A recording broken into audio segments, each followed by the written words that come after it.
Assalomu alaykum. Xudo xolasa 10-mart bugun. Kunim bilanga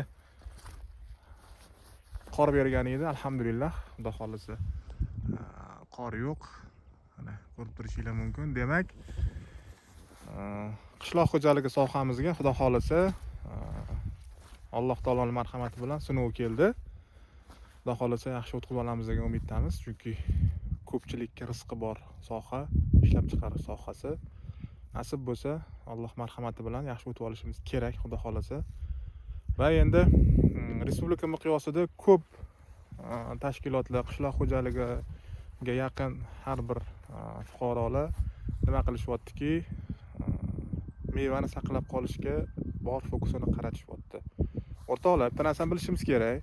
To'g'ri, mevani saqlab qolishimiz to'g'ridan-to'g'ri bizning daromadimizga bog'liq, lekin undan ham asosiy narsa bu mana bu daraxtni saqlab qolish.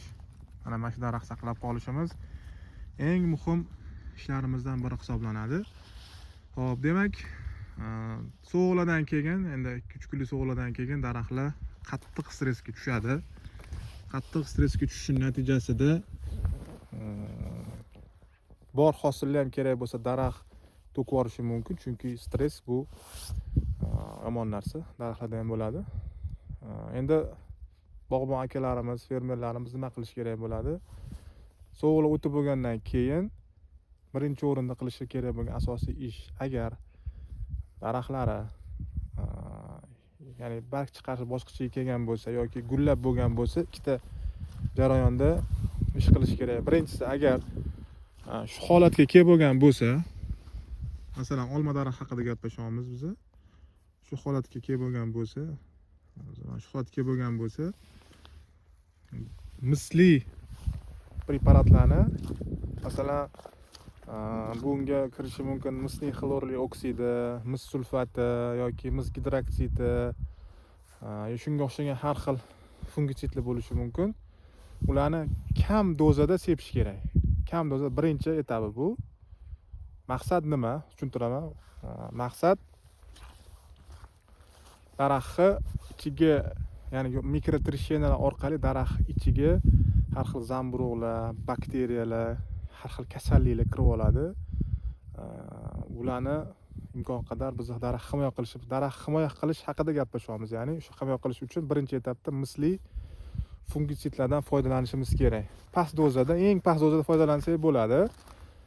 Masalan, deylik, oddiy misli xlorli oksidi deb oladigan bo'lsak, o'zining labeliga qaraysizlar, ya'ni yorlig'iga qarab turib, o'shandan yana 5-10% gacha pasaytirib sepishingiz mumkin. Deylik, misoldan 2 kilo yoki 1,5 kilo.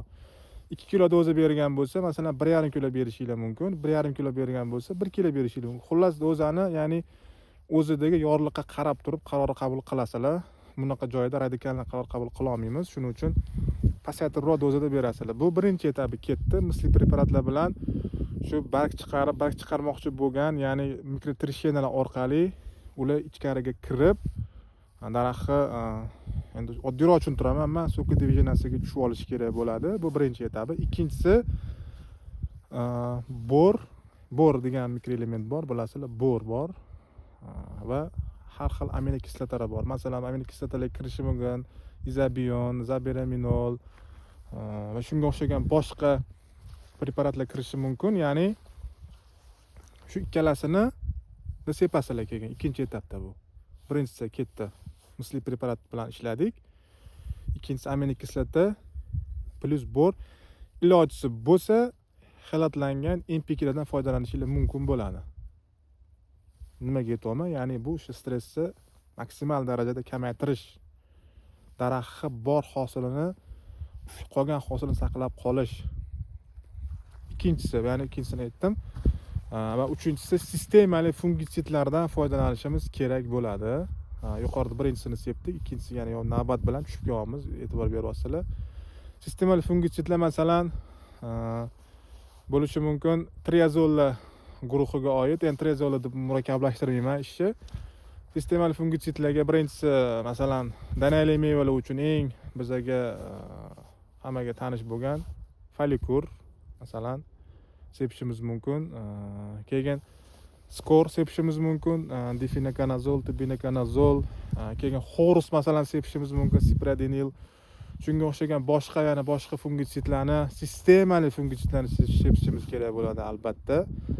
Xudo xolasa keyin Alloh bersa yana gullashga yetib olganimizdan keyin boyagi bor, sinkni qayta qo'llashimiz muhim hisoblanadi.